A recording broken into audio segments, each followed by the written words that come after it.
Even if you've never crocheted before, you can make this sturdy market tote with just your hands.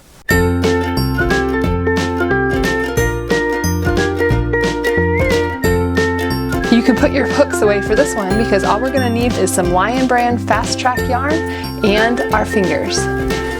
So to get started, I have a slip knot here in my yarn, and I'm going to put my finger through it as if my finger was a crochet hook. And from there, I'm going to chain 12 stitches. So to chain, I'm going to put my finger and my thumb through this first loop and pull a loop through. So right here I've created one chain, and I'm going to do that a total of 12 times. So I'm just pulling the yarn through, and even if you've never crocheted before, you've probably inadvertently made a chain with a string or a rubber band you were holding in your hand.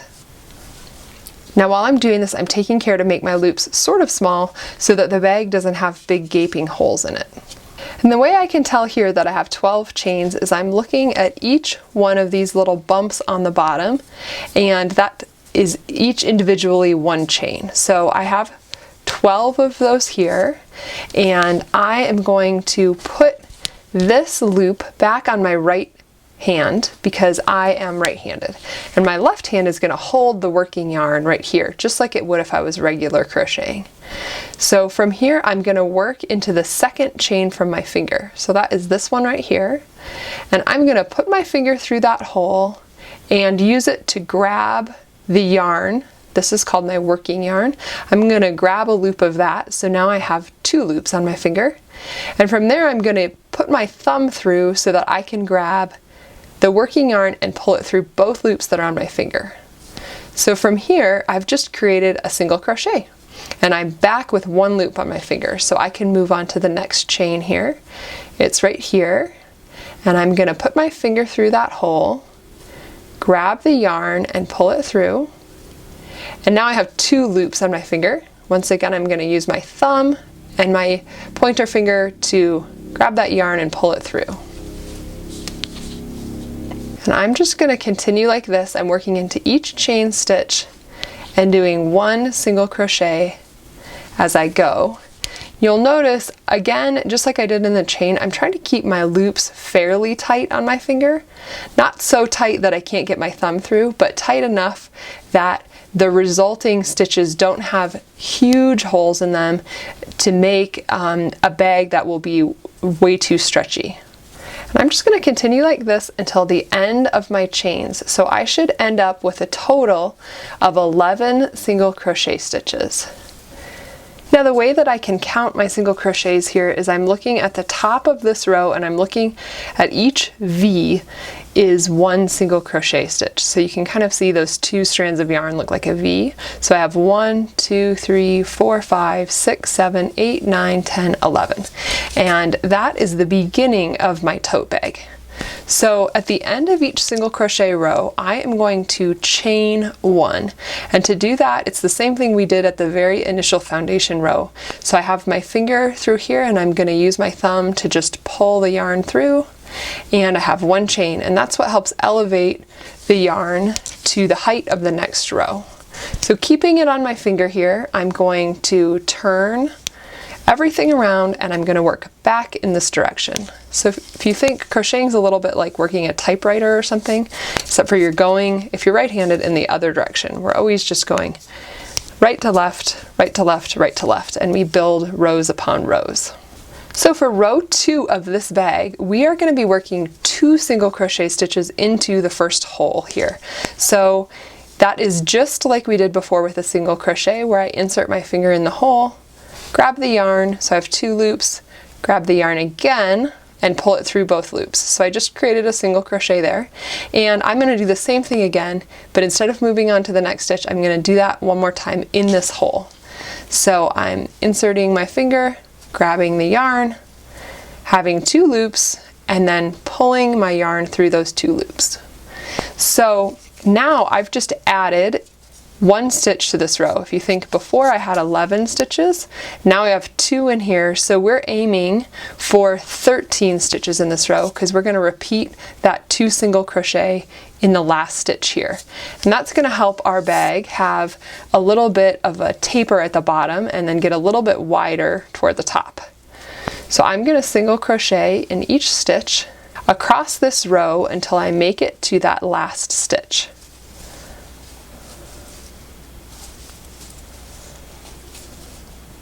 Okay, we've made it to the last stitch here, so once again I'm going to single crochet 2 stitches into the same stitch. So there's 1, and here's a second one. So I'm going to chain 1. Some people chain at the end of the row, some people chain at the beginning of the row. In the pattern it's written to do it at the beginning of the row, but I just like to do it at the end and then flip it around. So once again we're going to single crochet 2 into this first stitch. So I've grabbed my yarn, so I have 2 stitches finger, and then I'm going to pull my yarn through to complete the single crochet. And I'm doing that one more time in the same hole, so now I have 2 stitches, and then I'm going to work across this row once again just like I did before.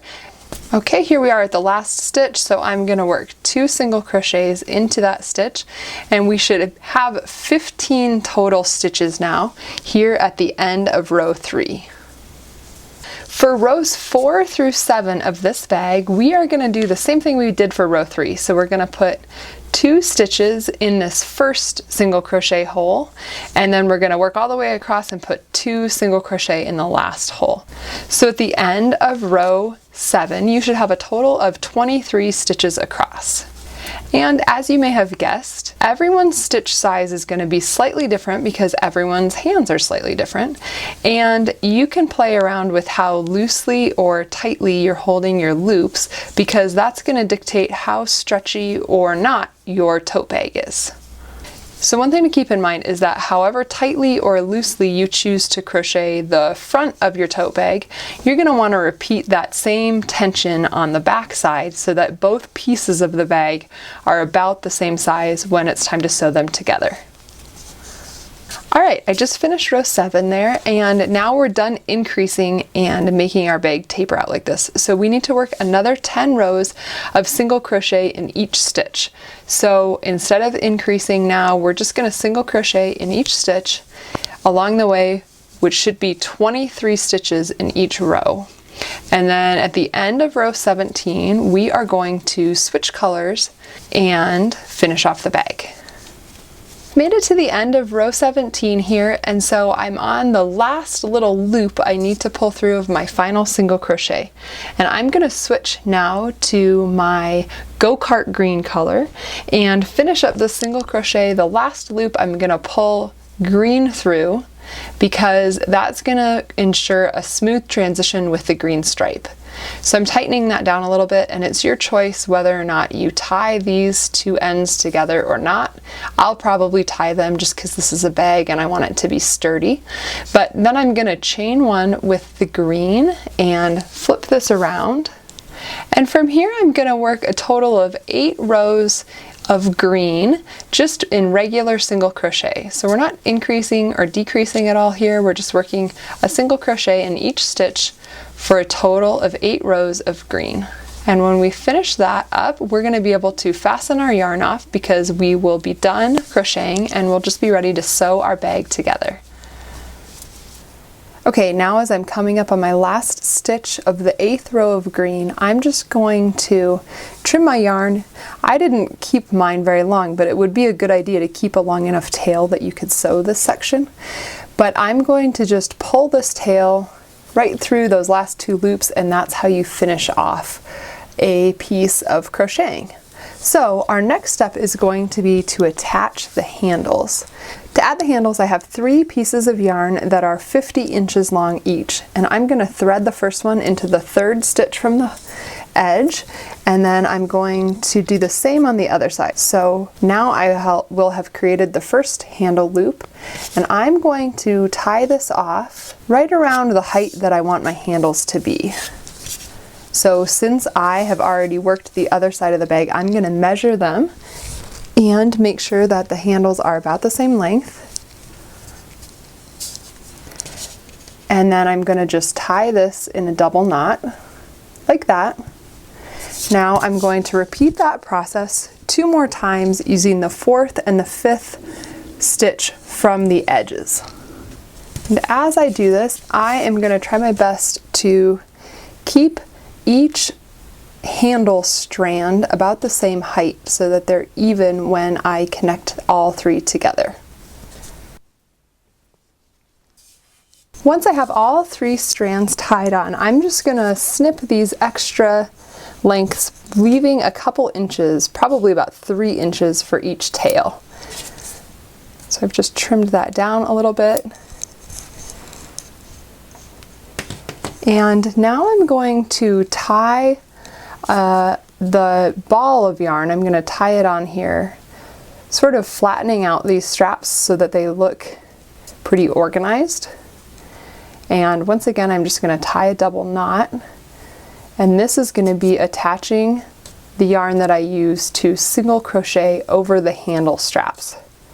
So I've got a double knot there, and then this tail I'm just going to include with all the rest and crochet over it. Okay, to get started here, I'm just going to chain 1. So I'm putting the yarn around my finger and then pulling a loop through. And then I'm going to single crochet, just like we were doing in the body of the bag, along this handle piece. And I'm doing my best to tuck in all the yarn tails as I go so that I have a nice clean handle to carry my bag. And as I go, I'm going to scrunch these stitches down a little bit so that they're fairly compressed on the bag handle. Okay, as I'm wrapping up the final stitches here, I just want to check to make sure that the bottom of the handle looks fairly flat, which it does. So I'm just going to trim this yarn here and pull the tail through, finishing this off. And then I will weave in this end just back right underneath these stitches I just created. The last thing we have to do to finish off our finger crochet bag is to sew the pieces together.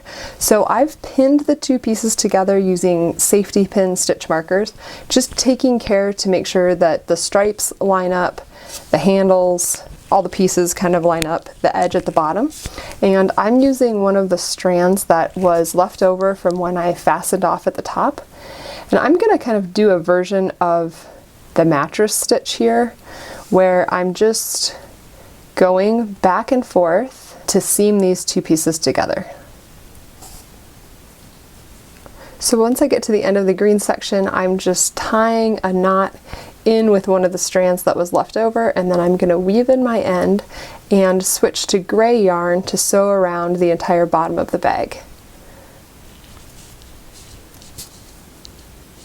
As I'm working the bottom of the bag here, I'm sewing in what is the first row of single crochet instead of these chain loops, because if I sewed in those and they were at the bottom of the bag, I'm afraid it would just get a little too stretched out and unstable to actually hold anything heavy.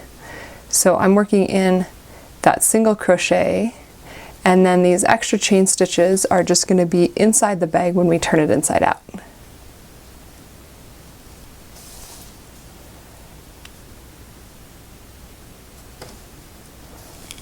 Once you finish sewing both sides together, just turn your bag right side out and you will have your own market tote made with nothing but your own 2 hands. I hope you enjoyed this tutorial. Please subscribe below for more free crochet patterns from makeandocrew.com. Happy crocheting!